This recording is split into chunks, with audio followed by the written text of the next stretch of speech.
Welcome back. Lovely to be with you this morning. It's just coming up very nearly to 22/7. We're going to have a look through the papers now, and let's have a look at the front pages, starting with the Sunday Times. They're leading with Israeli troops pushing into Gaza City in a hunt for Hamas. And meanwhile, the Observer leads with government officials trying to broaden the definition of extremism. And the Mail on Sunday continues to lead on Nadine Dorris's serialised book. And Sunday Telegraph reports on a Met police advisor leading a "from the river to the sea" chant. And the Daily Star on Sunday lead with the freeing of Woolly, Britain's loneliest sheep. Lamshank Redemption is the headline. It's a pretty good one, actually. It is good. It's not bad, yeah. OK, joining us to go through some of the day's headlines, broadcaster Claire Muldoon and writer and journalist Emma Wolfe. And thank you so much for coming in. You're very welcome. Right. Claire, I believe we're kicking off with that story we just mentioned on the front of the Telegraph today. A hard-left activist who was filmed leading chants from the river to the sea. Yeah, well, look, this obviously it's made the front page, but for me this is the issue with diversity, inclusion in committees that governments have set up, because it's good to have a wide vista, lots of different views that will hopefully taper either end of the extremist views, shall we say.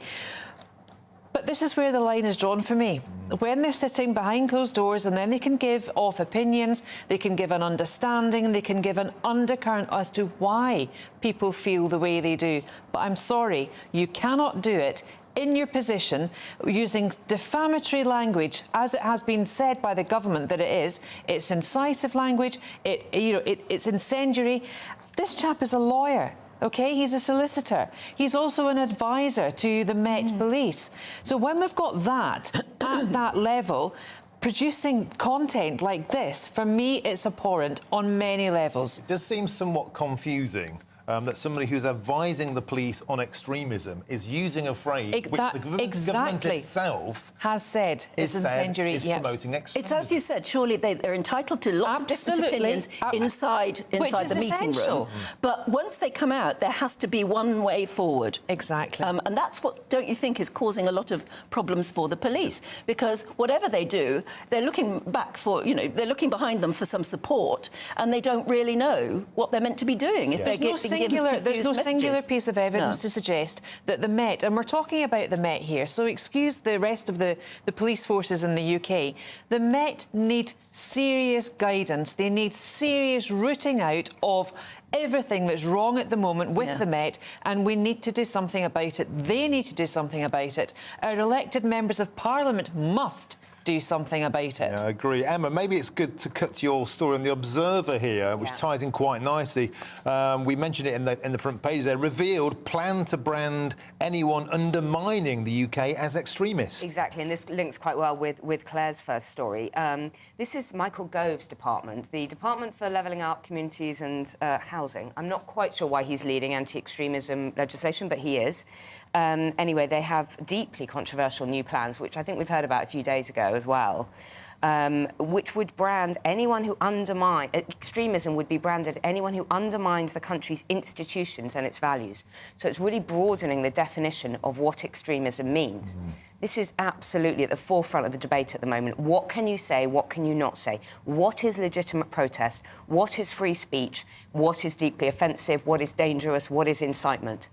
Lots of people, lots of civil rights groups, according to the Observer, of course, are calling this a crackdown on freedom of speech, that they're saying that many legitimate groups, many legitimate individuals will be branded as extremists. Isn't part of the problem, is particularly with what we're seeing with the Palestinian fallout, is that no one seems to know what words are offensive or aren't anymore. And for example, jihad is a really... Has many interpretations. But I would think, in the context of post-war Hamas terrorism, jihad's pretty clear. But but people are saying it's struggle and other people are saying it's holy war. Is there an element of violence in that? It really does depend on your interpretation. However it's meant, it can then be, people can, I suppose, change nuanced. Change the nuance of how they meant it if they are then pulled up. Well, Martin, you just said there, I thought, or I think, the problem is even now policing's moving that one step further to the police of thought. We would like to think we lived in an environment where we have democratic freedom of speech. My goodness me, what are we celebrating next week? What are we remembering next week because of that? And that underpins that. The thing that I've got the issue with is the fact that common sense appears to have been let out the window, completely gone. If someone's offended, we take the place of the one who is offended without actually trying to tease out, have rational conversation and debate about what is offence and what's meant to be offended. And also, big difference. If you, particularly within academia, there is a definite groupthink. For example, they're more likely, you would have to say, to be of the left-leaning nature. They're more likely to be sympathetic towards the Palestinian cause, and they're advising the police on language. So therefore, we can see a dichotomy straight away, where they think certain types of language isn't offensive. And I think there's a pretty clear consensus. Let's do a bit more about that in a minute, but at 6:45, let me just, if you've joined us, for instance, you'll need to know what the top stories are this morning. Yeah, Arab countries demand an immediate ceasefire in Gaza as the US Secretary of State continues his diplomatic tour of the Middle East and ground forces engage in heavy fighting. And we're exactly 1 year out from the US presidential elections. Who are the runners and riders? We'll be discussing that for the next year. And remember, the 5th of November, gunpowder, treason and plot. Of course, it's Guy Fawkes Night, where we remember the plot against the King and Parliament. Will you be out celebrating? Let us know how and where. gbviews@gbnews.com. And the row over pro-Palestine protests continue at home, with the Home Secretary now saying that she won't hesitate to act if police need stronger powers to deal with what she's calling utterly odious behaviour at demonstrations. We'll look at that in more detail, probably in the next few seconds.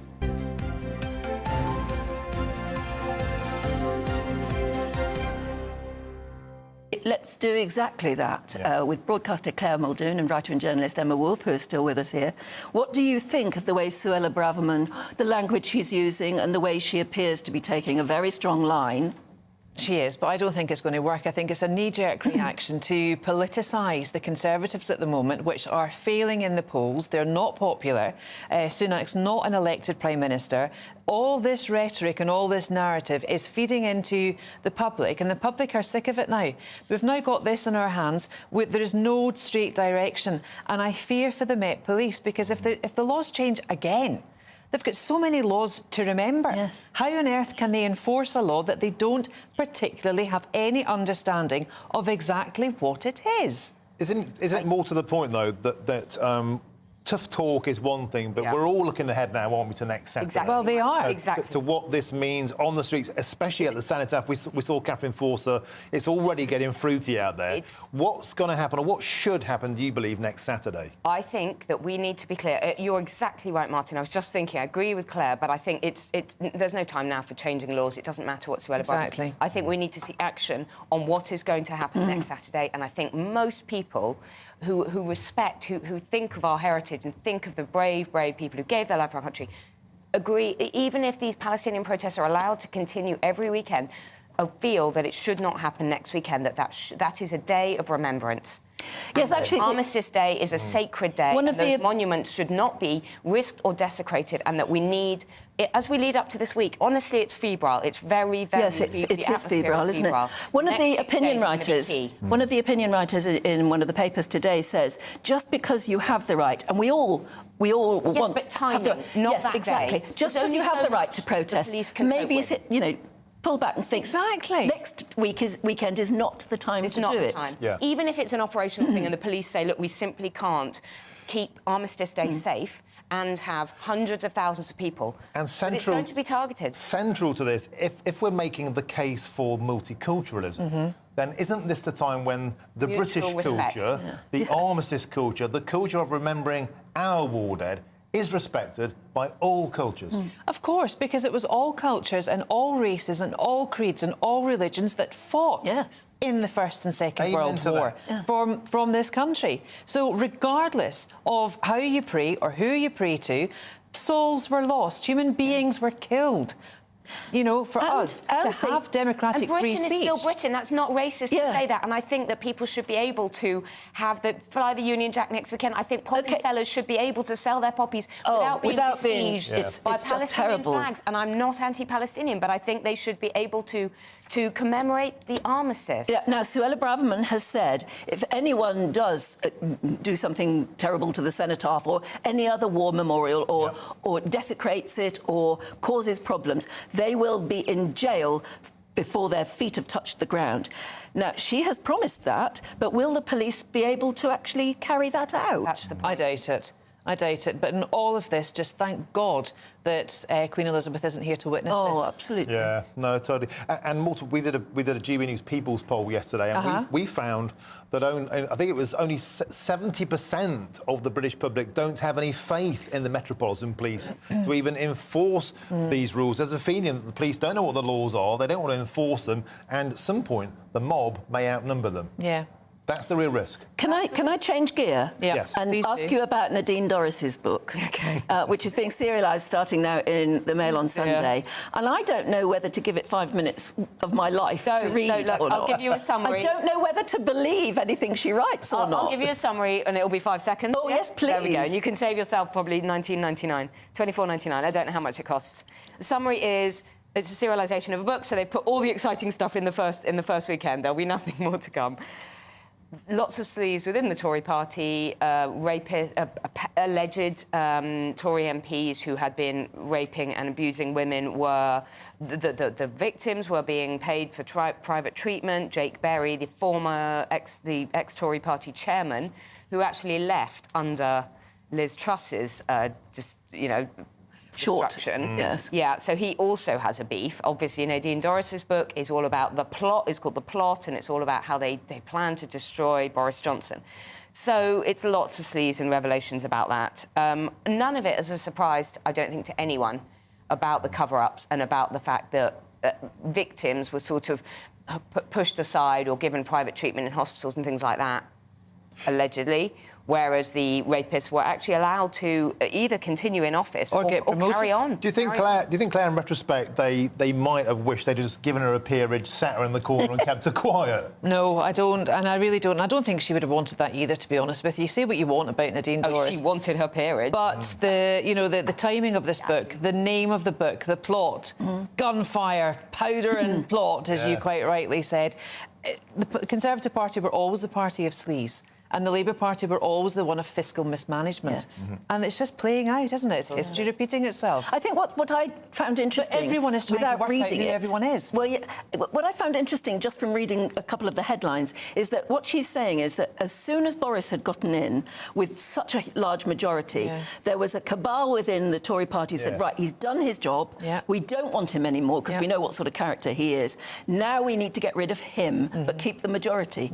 And I think that probably sounds as though that's probably true. It's probably credible, but it's also 100% Nadine Dorris as well. Yeah. I mean, she was always going to say that. It's absolutely no surprise. So do you think it's worth reading? No, absolutely not. And as a writer, she's an appalling writer, I have to say that. I mean, as a writer, technically, she's a very, very bad writer. Apart from that, you'll be getting... In my opinion. Apart from that, you'll be giving it out to your friends and loved ones for a Christmas box. Claire, Signed copies? Signed copies, anyone?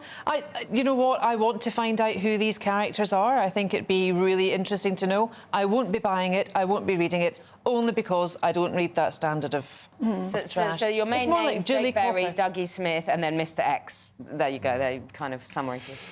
All right, shall we move on to another story? Emma, should we stick with this one? So we had another kissing scandal. So we had Rubiales, of course, the Spanish football manager, booted out of the game for years, and this time a Croatian minister has been up to no good. Is this a clip of video we have to watch? Do we have a clip?